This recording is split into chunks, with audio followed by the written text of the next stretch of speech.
Apocalypse lately. Well, it's not just us, it's basically everybody. From asteroids, earthquakes, nuclear wars, civil wars, pandemics, Planet X to the possibility of a zombie invasion. It really does seem like the world is ending, and maybe that's why a lot of people are taking extreme precautions to ensure their survival. And to be honest, I always thought people who were spending tens or hundreds of thousands of dollars on underground bunkers were all a bit, well, bunkers themselves. But apparently, the super rich and wealthy individuals of Silicon Valley and Wall Street are getting a bit scared too, because they are now buying fortress homes in New Zealand so they have somewhere to escape to when the apocalypse happens. And you might be thinking, yeah, it's pretty, but why New Zealand? Well, this first world country pretty much has everything they're looking for. It's self-sufficient and not really on anyone's list of nuclear targets. I mean, who really wants to attack New Zealand? You know, besides the orcs. As a result, these super rich kings of Silicon Valley and Wall Street are buying tons of land there in case they need to move there in the near future with their loved ones. These wealthy individuals are not only afraid of the apocalypse, but they are also worried that there will soon be an upside-down world economy where there will be a struggle between the rich and poor, and they will be the main targets. Some of the well-known rich folks who are planning to move to New Zealand include Peter Thiel, billionaire founder of PayPal,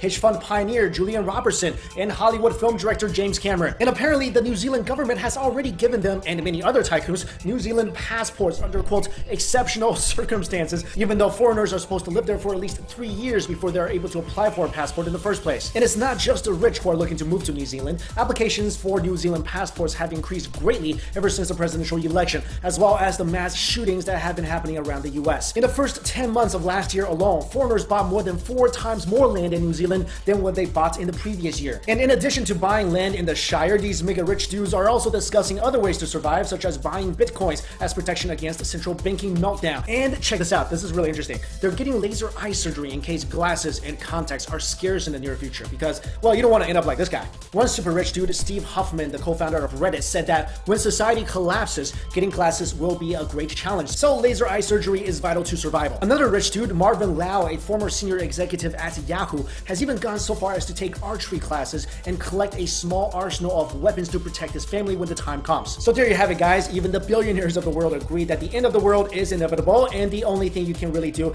is try to run away to New Zealand, apparently. And you know, one thing I don't really talk about a lot on this channel is secret societies, the Illuminatis, people who control the world. But I do believe that the super rich, they definitely live in their own little bubble with information passed around that only they know. So if these guys are moving to New Zealand, taking archery lessons, bulking up their house defenses, then I don't know, I feel like something is up. Maybe buying a secret underground bunker may not be the worst idea in the world, but I don't think I'll go as far as to take archery lessons because as good as I try to be, I'll never be like a Hawkeye or a Katniss. Ooh, I got it. You know what I would do to defend myself if the end of the world comes? I'm gonna move somewhere and I'm just gonna surround myself and load my house up with durian. Yup, durian, the smelliest fruit in the world, but on the outside, they're like these spiky bowling balls. So I'm gonna get a bunch of them. I'm gonna try to get like a tree house. So if the people who are trying to invade my tree house don't get scared away by the nasty smell, then I'm just gonna throw these spiky suckers at them. Plus, a durian, it's a weapon and food. But let me know in the comments below, guys, what would you do? How would you prepare for the end of the world if you knew the end of the world was coming? Thank you so much for watching this video.